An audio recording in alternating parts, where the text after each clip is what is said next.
Números.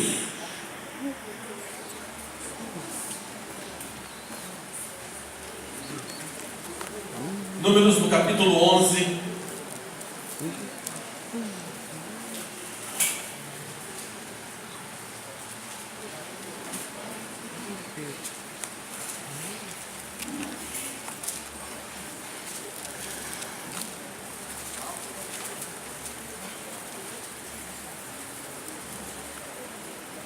Amém? Abriu o seu livro, Números 11, deixa aberto aí. Nós precisamos falar algumas coisas nessa noite com relação à nossa vida com Deus.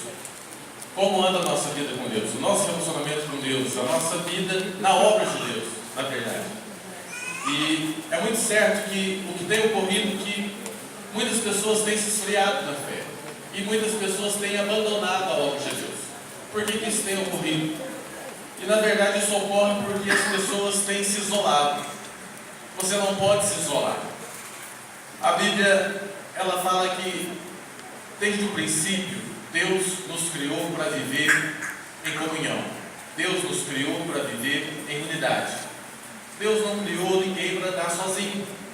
É tanto que o primeiro casal surgiu de uma ideia de Deus. Não foi o homem que pediu uma companheira, foi Deus que viu que não era bom que o outro estivesse só. Então Deus criou Eva para ser companheira, para ser ajudadora de Adão. E isso é um princípio bíblico.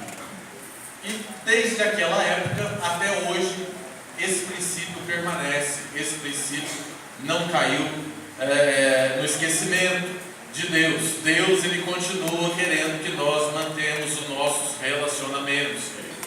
É por isso que Deus é a favor do casamento, porque não é bom que esteja só. Não é? Então, na verdade, esse texto de Números deixa bem claro uma preocupação que Deus tem comigo e com você, para que nós não venhamos andar sozinhos. E a questão de discipulado, que muitas vezes as pessoas entendem errado essa palavra. Quando se fala em discipulado, a pessoa até se coça na cadeira. Porque já tem essa questão do discipulado, porque vai cuidar da minha vida, porque vai falar isso, vai falar aquilo, você pode fazer isso, você não pode fazer aquilo. Querido, você está entendendo errado. Discipulado não é isso. Discipulado é você andar junto. Deus quer que você ande junto. Deus não quer que você ande desgarrado. Porque na verdade, quando você está sozinho, você é presa fácil do diabo. A verdade é essa. É uma verdade espiritual isso. A Bíblia fala no Novo Testamento que o diabo, ele anda em derredor e ruge como leão. Não diz que ele é o leão, porque ele não é o leão. O leão é Jesus. Mas ele ruge como se fosse o leão. E ele engana muita gente. Porque, não sei se você sabe, mas o leão, quando ele vai atacar uma presa, ele não ruge. Você sabia disso?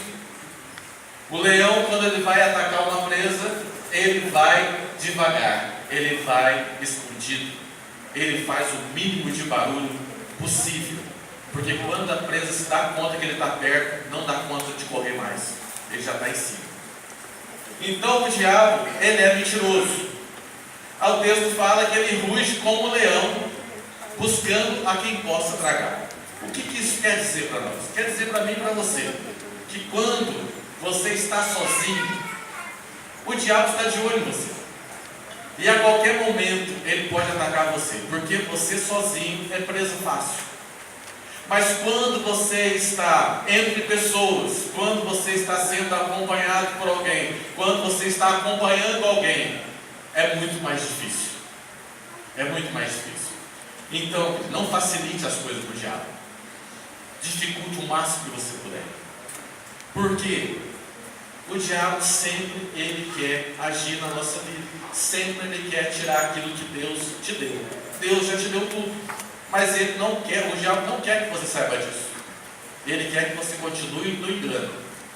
Porque é um engano achar que o diabo pode fazer alguma coisa contra você. Isso é um engano. Porque o diabo só vai fazer alguma coisa na sua vida se Deus não estiver com você. Porque ele só age com a permissão de Deus. Agora, se você está em Deus, impossível ele fazer algo contra você. Então a gente não tem que temer o diabo, a gente tem que temer a Deus. Você tem que andar com Deus. E essa questão de discípulo é uma provisão de Deus para nós. Eu quero falar sobre isso nessa noite. Discípulos são provisão de Deus para nós. Olha para a pessoa que está do seu lado e fala para ela isso. Fala para ela assim: discípulo é uma provisão de Deus para a sua vida. Amém? Ela recebeu o que você falou? Você falou com fé? Então fala de novo. Discípulo é uma provisão de Deus para a sua vida. Então, querido, não tem essa questão de achar ruim essa questão de discipulado, porque isso é a provisão de Deus para você. Deus não quer que você ande só. Deus quer que você ande no mínimo em dois. Isso é um princípio espiritual.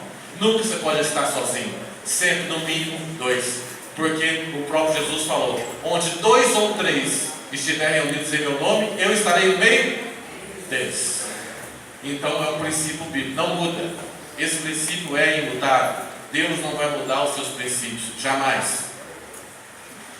Números 11, verso 16. Olha só o que Deus fala para Moisés. Depois nós vamos ver o pano de fundo dessa palavra aqui, o que aconteceu. Mas leia comigo. Números 11, 16 e 17. Diz assim: e disse o Senhor a Moisés: ajunta-me 70 homens dos anciãos de Israel, que sabem serem anciãos do povo, e seus oficiais, e os trarás perante a tenda da congregação, e ali estejam contigo. Então eu descerei, e ali falarei contigo, e tirarei do espírito que está sobre ti, e o porei sobre eles, e contigo levarão a carga do povo, para que tu não a leves sozinho. Agora eu vou ler uma outra versão para clarear seu entendimento. Na versão King James diz o seguinte: então Yahvé respondeu a Moisés: reúne 70 sábios anciãos de Israel, que tu sabes serem autoridades e escribas entre o povo. Tu os levarás à tenda do encontro, onde permanecerão contigo. Eu descerei para falar contigo e os abençoarei, tomando uma parte do Espírito que está em ti e colocando-a sobre eles. Assim levarão contigo toda a carga de responsabilidade em relação ao povo de Israel, e tu não a levarás mais sozinho. Olha só como Deus se preocupa em você não estar sozinho. Vamos falar um pouquinho sobre o que estava acontecendo neste momento aqui, quando Moisés chegou a essa conclusão diante de Deus. Aqui é uma reclamação de Moisés com Deus. Moisés foi o libertador de Israel. Deus o levantou para tirar o povo da escravidão. Só que eles saíram do Egito e foram para o deserto. E durante muito tempo eles caminharam no deserto. E durante todo esse tempo de caminhada no deserto, o povo sempre reclamava com Moisés. O povo sempre murmurava com Moisés. E chegou neste momento aqui que Moisés chegou para Deus e abriu o coração para Deus. Moisés chegou para Deus e falou: Senhor, olha, eu não estou aguentando. Esse povo é muito rebelde, esse povo é muito murmurador, e essa carga que eu estou carregando é muito grande, é muito pesada para mim. Eu não posso carregar sozinho. E aí você fica pensando, Deus levantou Moisés como um líder libertador. Aí você pensa o seguinte: se eu sou levantado como um libertador, e de repente eu chego diante de Deus e reclamo que eu não estou aguentando, o que veio na sua mente? Veio na sua mente o seguinte: Deus vai ficar irado comigo, porque foi Deus que me escolheu, porque foi Deus que colocou essa responsabilidade sobre mim. Como que eu chego agora diante de Deus e falo: Deus, eu não estou aguentando? Para pensar, querido. Mas Deus, muito pelo contrário, Deus não se irou contra Moisés. E Deus ouviu ali aquele argumento de Moisés, e Deus falou para Moisés o seguinte: olha, tá bom, Moisés, você não está aguentando? Então tá, vamos dar um jeito nisso. Você vai separar aí 70 anciãos, daqueles anciãos que você sabe que tem responsabilidade, daqueles anciãos que são capazes, e você sabe quem são eles. Você vai separar esses 70, vai levar eles para a porta da tenda, a tenda é o tabernáculo, e eu vou descer e vou falar com você. E aí vem a coisa mais tremenda desse texto. E aí o texto diz que Deus apresentou diante do povo ali, aqueles 70 mais Moisés, e Deus falou para Moisés o seguinte: eu vou descer, eu vou falar contigo, eu vou tirar uma parte do Espírito que está sobre você, e eu vou colocar sobre eles, e a partir deste momento, eles vão te ajudar a carregar essa carga. O que Deus está falando aqui? Deus está falando simplesmente o seguinte: existe uma transferência de unção. Se você não sabe disso, você vai saber disso nessa noite. Quando você é discípulo de alguém, é óbvio que você vai ser discípulo de alguém que está acima de você. Ninguém é discípulo de alguém que seja inferior. Você sempre é discípulo de alguém que está acima, porque a palavra discípulo significa aluno, aprendiz. Então você vai aprender com quem sabe. Então, se você é discípulo de alguém, o que Deus está falando é o seguinte: o mesmo Espírito que está sobre você como líder, Deus vai tirar desse mesmo Espírito que está sobre você e vai colocar sobre os seus discípulos. E os seus discípulos vão ser capacitados para fazer a obra que você faz. Eles não vão ser igual a você, porque não é linha de montagem. Mas eles vão fazer aquilo que precisa ser feito para te auxiliar. Então, querido, essa questão de discipulado é algo que vem de Deus. Para você que é líder, é uma bênção você ter pessoas do teu lado que pode carregar a carga junto com você. E para você que é um líder em treinamento, que é alguém que está sendo discipulado, é uma bênção saber que você vai receber do Espírito do seu líder. A unção que está sobre o seu líder vai vir sobre você. É isso que o texto quer dizer em Números. É isso que Deus falou para Moisés. Não é que Moisés ia ficar agora sem a unção de Deus, não, querido. Deus ia colocar do mesmo Espírito que Ele colocou sobre Moisés. O Espírito Santo vem para nos capacitar para fazermos a vontade de Deus. Se você está fazendo a vontade de Deus, não é porque você é bom, é porque o Espírito Santo está em você. E é o Espírito Santo que vai te dar condições de fazer o que Deus quer. O próprio Jesus falou isso. Tudo aquilo que eu faço, eu não faço de mim mesmo, mas eu faço por causa do meu Pai. O que Jesus estava querendo mostrar? Estava querendo mostrar para mim e para você o seguinte: tudo aquilo que você e eu nós fazemos na obra de Deus, não é por nós, é porque Deus quer que seja feito assim. Por isso, na obra de Deus não tem espaço para inveja. Na obra de Deus não tem espaço para soberba. Na obra de Deus não tem espaço para competições. Na obra de Deus existe disposição, disponibilidade. A palavra correta é disponibilidade. Se você se tornar disponível para Deus, Deus Ele vai te usar. Você quer ser usado por Deus? Se torne disponível para Ele. Isso é muito interessante, porque as pessoas se dispõem para tanta coisa. Não é verdade? Tudo quanto é novidade que aparece aí no mundo, a pessoa é tão disponível para aprender, é tão disponível para fazer. E tem uma dedicação. Eu não estou falando que seja errado você se dedicar para as coisas que você faz.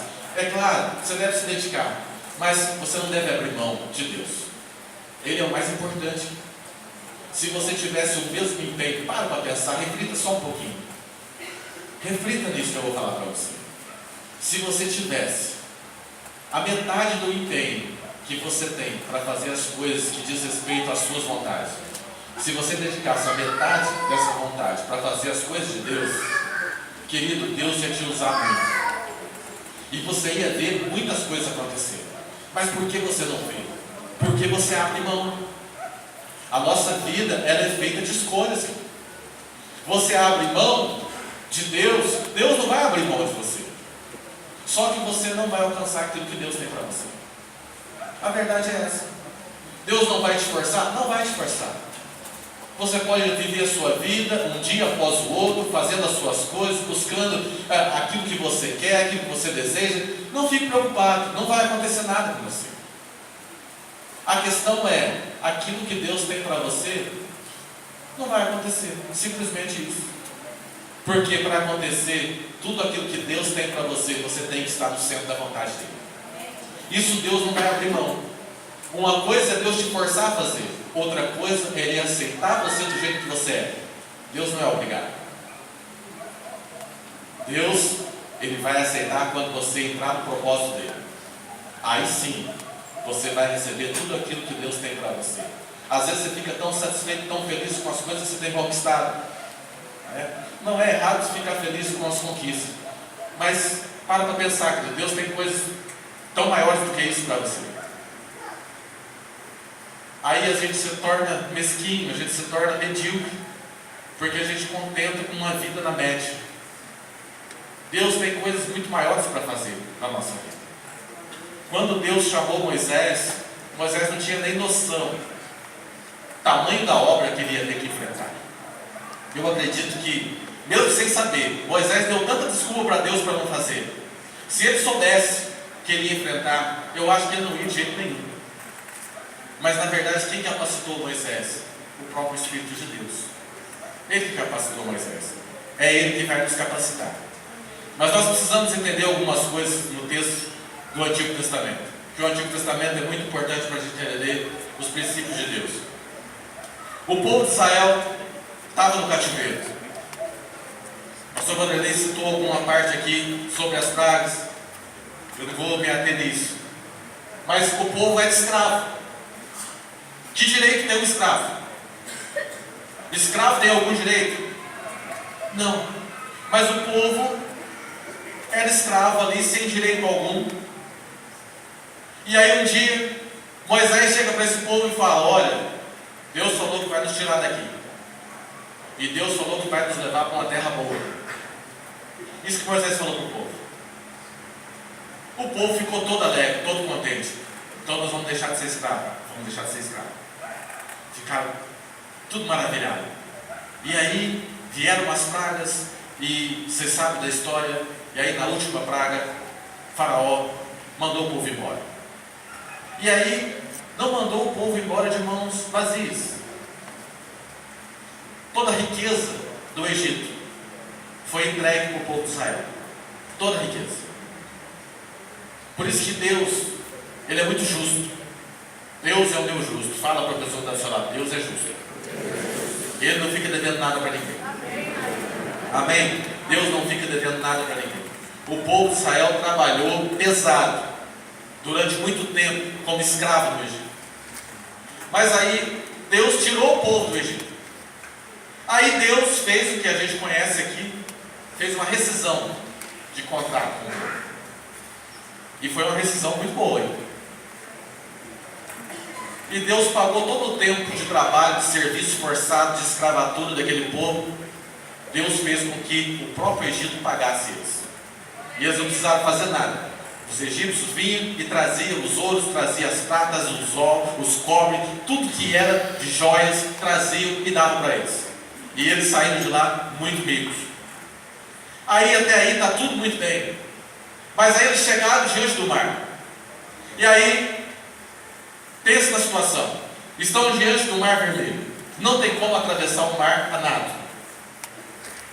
Nem se tivesse um Michael Phelps lá, daria conta de atravessar esse mar a nado. Imagina um povo com criança, com idosos, como é que ia atravessar aquele mar? E aí olha para um lado, tem montanha. Olha para o outro, tem montanha. E olha para trás, o exército de Faraó estava vindo a todo vapor. E não pense vocês que o exército estava vindo para levá-los de volta como escravos. Não. Faraó queria exterminar aquele povo. Faraó estava indo atrás deles para matar todo mundo. Não era para eles voltar a ser escravos. Porque se Faraó fizesse a proposta, eu tenho certeza que muitos deles voltariam. Porque o medo faz coisa. E aí, eles estão num beco sem saída. E aí Moisés fala com Deus, vai clamar a Deus. E Deus fala para Moisés: por que você está me clamando? Fala para o povo que marche. Levanta o seu bordão, toca nas águas, e as águas vão se abrir. O povo vai passar seco. Aí, querido, isso está lá em Êxodo 14. Se você quiser ler depois em casa, pode ler. Êxodo capítulo 14, 11 e 12. Aí o mar se abriu, e o povo todo passou, com todas as suas joias, com toda a sua riqueza, atravessar o mar. E aí daí vem aquela expressão que você e eu nós conhecemos, que é um divisor de águas. Da onde surgiu essa expressão divisor de águas? Na verdade, é uma mudança de cenário. O povo estava sob o domínio de Faraó. Agora Deus ia tirar o povo do Egito, e eles iam estar sob o domínio de quem? De Deus. No deserto eles estariam sob o domínio de Deus. Então houve uma mudança de cenário. Mas isso não é fácil mudar na mente e no coração do ser humano. Na parte prática, na parte física, material, até é fácil, porque eles saíram de uma região e foram para outra. Mas na parte espiritual é muito difícil você arrancar aquilo que está arraigado, aquilo que está há muito tempo no coração daquele povo e na mente deles. E aquele povo atravessou o mar. E aí, logo em seguida, eles fizeram festa, porque tinham atravessado o mar. Mas depois de 3 dias de caminhada, chegaram num lugar que tinha águas e foram beber água, a água estava amarga. E aí, eu não vou citar todos, mas teve 10 situações que o próprio Deus fala com Moisés. Em Números 14 e 21, Deus fala com Moisés que por 10 vezes aquele povo colocaram ele à prova. Não é Moisés, o próprio Deus. Porque eles murmuravam contra o próprio Deus. Mas resumidamente, as 10 situações de provação deste povo, eu coloquei aqui num texto para você entender o que isso afeta a nossa vida espiritual. Olha só, o mar, que é a primeira, representa as impossibilidades. E quando as vencemos, achamos que tudo está tranquilo. Daí enfrentamos a segunda parte, que é o amargo das águas amargas, que este mundo nos oferece.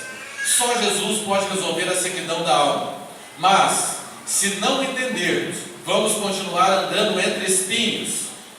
A terceira parte que eles chegaram, o deserto de Sim, que significa espinhos, cuja realidade nos obriga a buscarmos nossa porção diária. A quarta coisa, o maná caiu.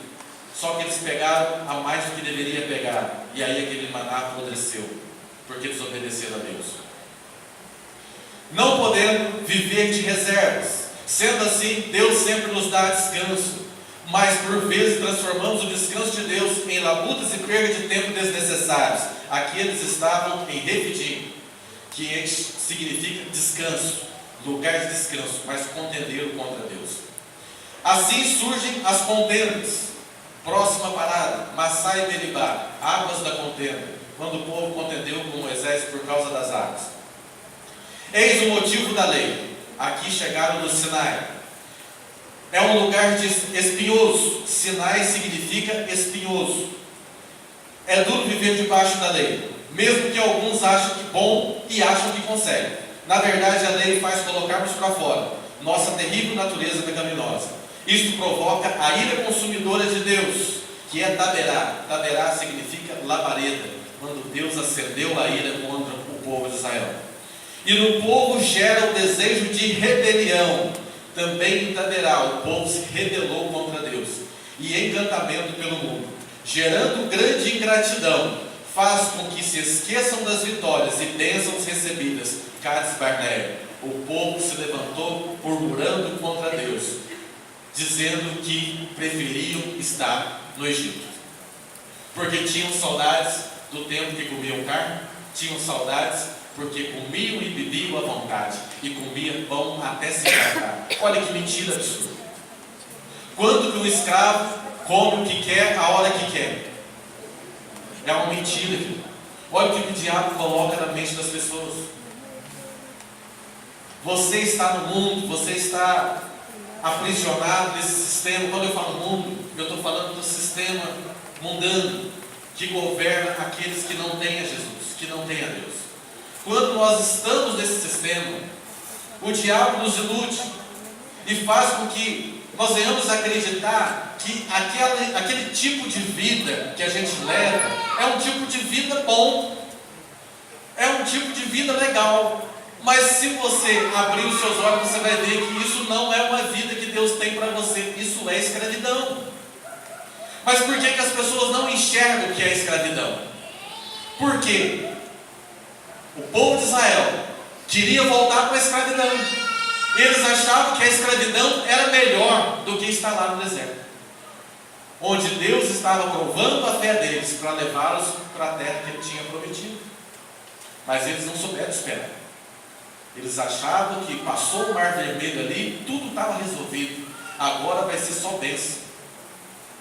O Mar Vermelho faz referência também ao nosso batismo, ao nosso novo nascimento. Eles é como se eles tivessem nascido de novo. Agora eles não são mais escravos, agora eles são livres. Só que se você não aprender a viver em liberdade, querido, você vai voltar para o Egito. Aqueles que não aprendem a viver em liberdade, a tendência é voltar para o Egito. Porque o Egito é atrativo. O Egito tem coisas que nos atraem. O Egito tem coisas boas, sim. É mentira falar que o mundo lá fora não tem nada de bom para oferecer. Isso é uma mentira. Porque o mundo tem sim coisas boas para oferecer. Mas na verdade não nos convém. Porque o que Deus tem para nós é muito superior. O que Deus tem para nós é muito melhor. Então Deus queria tirar, arrancar aquela raiz do Egito do coração daquelas pessoas. Por isso ele tinha que os provar. Ele tinha que fazer eles passar por essas dificuldades. E você e eu, nós temos que passar pelas dificuldades, porque senão você não vai aprender o que Deus tem para você. Dificuldades não são para a morte, dificuldades são para a vida. Deus não quer matar ninguém no deserto, não era o plano de Deus matar aquele povo no deserto. Mas uma coisa é certa, se você não aprender as lições de Deus, você pode morrer no deserto. E não é essa a vontade de Deus para você. Mas aquele povo custou muito, a duras penas, porque passaram por diversas situações. Querido, eu pergunto para você, se hoje você visse qualquer riozinho, não precisava ser um mar não, qualquer riozinho, se você tocasse um cajado ali, e aquela água parasse na hora, não ia ser um milagre maravilhoso? Você não ia contar isso para toda geração? E aquele povo viu o mar se abrir. Sabe o que é um mar se abrir? Mas passou 3 dias, demorou 3 dias. Eles caminharam 3 dias até chegar nas terras de Mara, aonde a água era amarga. 3 dias apenas. E eles já esqueceram do Mar Vermelho. Agora estão pensando só no problema daquele momento. E quantas vezes você pensa só no problema do momento? Olha quantos livramentos Deus já te deu. Reflita um pouquinho, olhe para trás, de onde você veio. Veja quantas vezes Deus te livrou de coisas tremendas. Deus te abençoou de formas tremendas até se chegar aqui. Mas você não lembra daquilo. Você lembra do momento que você está vivendo agora. Você lembra da tua dificuldade hoje. Pastor, o senhor não sabe o que eu estou passando. Realmente não sei e não preciso saber. Quem precisa saber é Deus. E Deus sabe. Porque é Ele que vai resolver. Não sou eu. É Deus que resolve, querido. Se você tem que clamar para alguém, clame para Deus. Foi o que Moisés fez. Você acha que Moisés chegou diante da situação ali? Chegou para o povo e falou: olha, gente, é o seguinte, a situação está muito difícil, vocês são muito arrogantes, vocês são muito murmurador, eu não estou aguentando carregar vocês mais não. Você acha que Moisés fez isso? Não, querido. Moisés foi clamar com quem pode resolver. Lá em Minas Gerais tem um ditado que é verdade.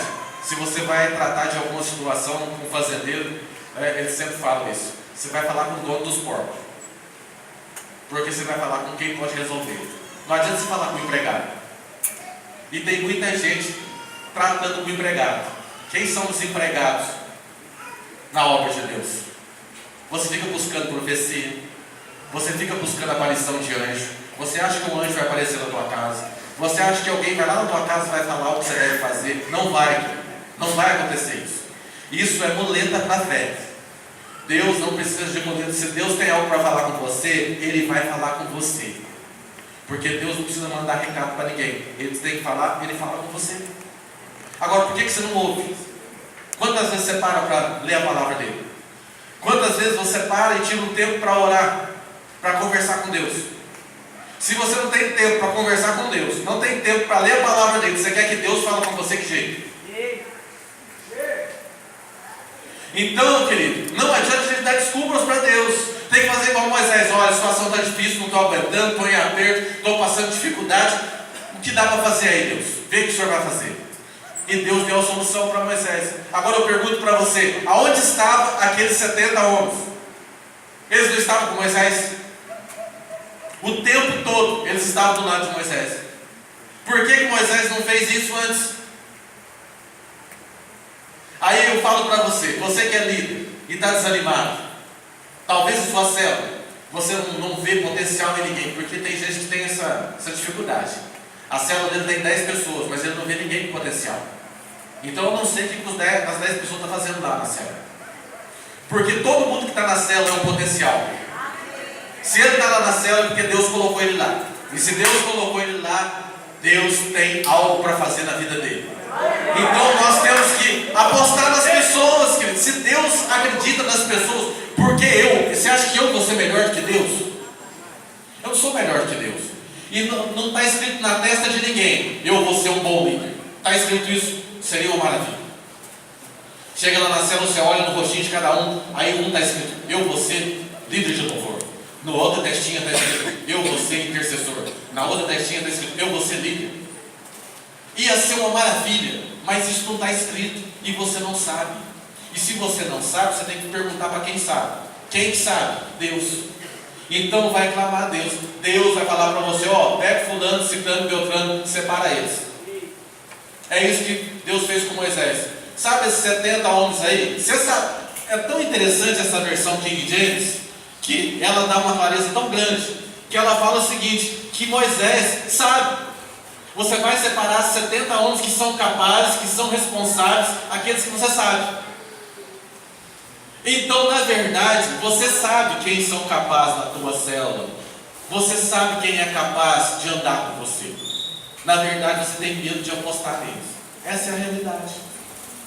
E aí você leva essas pessoas diante da tenda. O que é levar a pessoa diante da tenda, querido? A tenda era o tabernáculo. É onde Deus falava com Moisés. O que isso representa para nós hoje? Hoje não temos mais um tabernáculo terrestre. A Bíblia fala que nós temos agora um outro tabernáculo. É um tabernáculo espiritual. E a Bíblia fala que quando Jesus morreu, o véu se rasgou. Então o que fazia separação entre o santo lugar e o santo dos santos, aquela cortina foi rasgada. Agora qualquer um de nós podemos entrar no santo dos santos e falar diretamente com Deus. Foi isso que Jesus fez. Então quando Deus falou isso para Moisés, Deus falou o seguinte, Moisés, você sabe quem são essas pessoas. O que você vai fazer? Você vai chegar, vai levar eles diante de mim. Estou traduzindo aqui para você. Traga eles diante de mim. O que eu vou fazer com eles? Eu vou tirar do mesmo Espírito que está sobre você e vou colocar sobre eles. Você sabe o segredo? Por que as pessoas que estão andando com você, elas não agem conforme você quer que elas agem? Porque elas não têm o Espírito que você tem. Isso é um segredo ministerial. As pessoas só vão fazer aquilo que você quer que elas façam, se elas tiverem o mesmo Espírito que você tem. Aprenda isso. Não adianta ser por força. Você não vai chegar na segunda-feira lá na sua cela e falar, fulano, beltrano, ciclano, vem cá, vocês vão andar comigo agora. Porque eu ouvi a palavra domingo e Deus falou que tem que ser assim, você vai ser meu líder em treinamento agora. Não é assim que funciona. O que você vai fazer? Você vai chamar essas pessoas para perto. E você vai chamar essas pessoas e vai apresentar essas pessoas para Deus. E o próprio Deus, Ele vai tirar do mesmo Espírito que está sobre você. Porque se você é líder na casa de Deus, Deus derramou sobre você um Espírito de sabedoria. O Espírito Santo é o Espírito que nos capacita a fazer a obra de Deus. Se você está fazendo alguma coisa na casa de Deus, não é porque você é bom, é porque Deus derramou o Espírito sobre você. Por isso que você faz. Porque se não fosse o Espírito Santo, você não fazia nada, amigo. Porque o próprio Jesus falou, sem mim nada podeis fazer. Sem Jesus você não pode fazer nada, mas com Jesus você pode fazer tudo. Amém? Então você vai chamar esse povo e você vai apresentar para Deus. E Deus vai tirar uma porção do Espírito que está sobre você e vai colocar sobre os seus discípulos. E a partir de então, os seus discípulos vão carregar a carga junto com você. Aí não tem como você chegar diante de Deus e falar: ah, Deus, não aguento mais, porque é muito pesado. Ah, e tem relatório, e tem reunião, e tem não sei o que, e tem que fazer visita, e tem não sei o que. Querido, Deus já levantou as pessoas para te ajudar. Basta você colocá-las diante de Deus, e Deus vai derramar o teu Espírito sobre eles. E eles vão agir conforme Deus quer que eles ajam. Essa foi a resposta de Deus para Moisés. Moisés, o que você precisa já está à tua disposição. É isso que Deus está falando para mim e para você hoje. O que nós precisamos, querido, já está à nossa disposição. Não precisa chorar, não precisa espernear, não precisa abandonar a obra, não precisa deixar de fazer o que você está fazendo. Você precisa apenas atentar para aquilo que Deus está mostrando para você. Por que tantas pessoas têm desistido de servir a Deus? Porque servir a Deus se torna um fardo. Servir a Deus se torna um peso. Ah, fazer a obra de Deus é muito pesado. Eu não tenho tempo mais para minha família. Eu não tenho tempo para nada. Eu tenho que fazer isso, tenho que fazer aquilo. Tenho que ir em reunião, tenho que ir para a célula, tenho que fazer não sei o que. Casa de paz, encontro. É tanta coisa durante o ano. Para pensar, querido. Quando você estava no mundo, você fazia 3 vezes mais do que isso. E você não reclamava. Agora, além de você fazer isso, ainda tem algo muito melhor. Porque você faz, você não merece nada, mas Deus não te deixa faltar nada. Aleluia! Deus, Ele sempre faz tudo para você.